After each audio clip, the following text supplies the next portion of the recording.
राजा परीक्षित ने प्रश्न किया, हे सुखदेव जी, हे गुरुदेव, संस्थापनाय धर्मस्य, धर्म की स्थापना के लिए जो भगवान यहाँ पर पधारे, परदाराभिमर्शनम, दूसरों की स्त्रियों को लेकर रात में यमुना किनारे रास रचा रहे हैं, ये उचित है? अच्छा, ये राजा का अपना प्रश्न नहीं है, बात ध्यान रखिएगा। अगर राजा का अपना प्रश्न होता तो राजा यहाँ न कहते, राजोवाच न कहते, परीक्षित उवाच, परीक्षित कहते, यहाँ राजोवाच। राजा की दृष्टि से पूछा।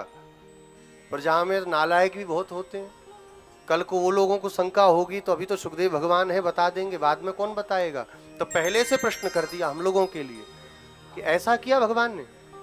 सुखदेव जी बोले, राजन, धर्म का भी अतिक्रमण करना यह ईश्वर का साहस है, भगवान कर सकते हैं। तेजीय साम न दोषाय, तेजस्वी में दोष नहीं होता। अग्नि में सब जल जाता है पर अग्नि कभी दूषित नहीं होती, अग्नि सदा पवित्र होती है। सूर्य की किरणें गंगा पर भी पड़ती हैं और नाले पर भी पड़ती हैं, तो सूर्य अपवित्र हो गए क्या? पवित्र हो गए गंगा से? नहीं, तो सदा एक रस हैं। गोपीनाम तत्पतीनाम च सर्वेषां मैव देहिनाम, जितनी भी गोपियां हैं, उन गोपियों के जो पति हैं, संसार में जितने देही हैं, उन सब की अंतरात्मा भगवान हैं। भगवान सबके पति हैं। पतिम पतीनाम परमम परस्तात, भगवान पतियों के भी पति हैं, भगवान परम पति हैं। और संसार के जितने पति हैं जेरोक्स कॉपी हैं, ओरिजिनल कॉपी तो भगवान ही हैं, पति तो भगवान ही हैं। मीराबाई जी गई वृंदावन, तो जीव गोस्वामी पाद का दर्शन करने के लिए गई, तो मना कर दिया है, हमारी गुरुजी स्त्रियों से नहीं मिलते। तो मीराबाई जी बहुत जोर से हंसी और चल दी। स्वामी जी के कानों में, गोस्वामी पाद के कानों में हंसी पड़ी। चेलों को बुलाए, ये कौन स्त्री हंस के गई? क्या ये चुटकुलाबाजी कर रहे हो तुम लोग? नहीं नहीं महाराज, हम नहीं करते। तो अपने से हंस के गई। वो आई, बोली हमको दर्शन करना, हमने कहा हमारे गुरुजी स्त्रियों से नहीं मिलते, तो चली गई हंस करके। और पूछो जाके क्या इसमें हंसने की क्या बात थी? जाकर के शिष्यों ने पूछा कि भाई जी आप क्यों हंस करके आई, इसमें हंसने की क्या बात थी, हमारे गुरुजी पूछ रहे हैं। मीराबाई जी कहीं, मैं तो जानती थी वृंदावन में एक ही पुरुष है, एक दूसरा पुरुष भी बैठा है तो उसका मैं क्या करूंगी? अगर कोई दूसरा पुरुष है तो उससे मिलके मैं क्या करूंगी? बस यही हंसी आई कि बताओ, अपने पुरुष को, अपने पति को छोड़ के जा रहे हो दूसरे पुरुष से मिलने, इसलिए चली आई। जब बताया तो जीव गोस्वामी बोले, कोई सामान्य स्त्री ऐसा कह ही नहीं सकती, हम लोग पुरुष नहीं है, हम लोग तो स्त्री ही हैं। स्त्री प्राय जगत सर्वम, सारा संसार स्त्री है, भगवान ही एकमात्र पति हैं।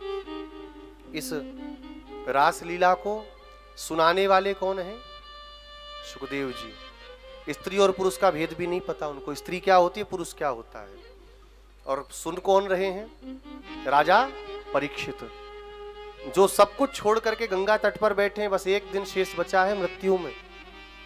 अगर ये किसी स्त्री पुरुष का, कामी पुरुष का अगर कोई चरित्र होता, क्या सुखदेव जी सुनाते कभी?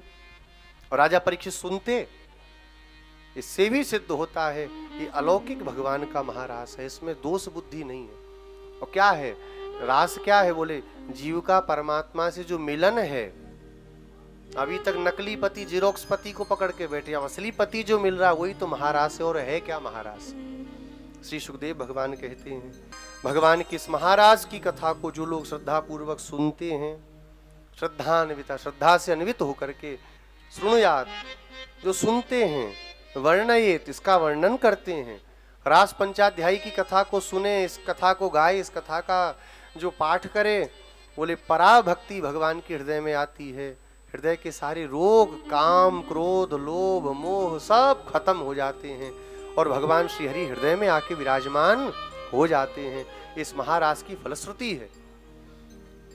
बहुत देर नहीं लगती, एक बार भी श्रद्धा से पढ़ लिया, सुन लिया तो भगवान अचिरेण, माने बिना देर किए भगवान आकर के विराजमान हो जाते हैं। महाराज की कथा को सुनाया। अंबिका वन में महाशिवरात्रि का पर्व है। श्री नंद बाबा ग्वाल वालों को लेकर के कहाँ गए?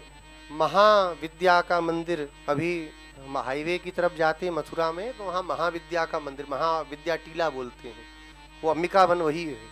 अंबिका वन में गए, महादेव जी का पूजन किया। रात्रि में विश्राम करने लगे। एक सर्प ने आके बाबा को लपेट लिया और निगलने लगा धीरे धीरे। बाबा चिल्लाए, बचाओ बचाओ। सब ग्वाल बाल भाग करके आए, मारा पीटा खूब, कुछ नहीं हुआ। अंत में जलती लकड़ी से उस सर्प को जलाया कि छोड़ देगा, नहीं छोड़ा। भगवान श्री कृष्ण श्याम सुंदर आए, भगवान श्री कृष्णचंद्र आए और भगवान ने उसको देखा। तम स्पृशत पदाभ्येत्य भगवान सात्वताम पति ही। भगवान श्री श्याम सुंदर ने अपने चरण से उसको छू दिया। और भगवान छुए तो फिर क्या कहना, सारे उसके पाप भस्म हो गए। दिव्य रूप धारण करके भगवान के सामने हाथ जोड़ करके प्रकट हो गया। भगवान बोले, कौन हो भैया? को भगवान कौन हो? सर्प बने पड़े थे, क्या ऐसा कार्य आपसे कृत्य हो गया कि सांप बनना पड़ा? हाथ जोड़ करके बोला, अहम विद्याधरः कश्चित सुदर्शन इति श्रुतः। महाराज, मेरा नाम सुदर्शन है, मैं विद्याधर हूं।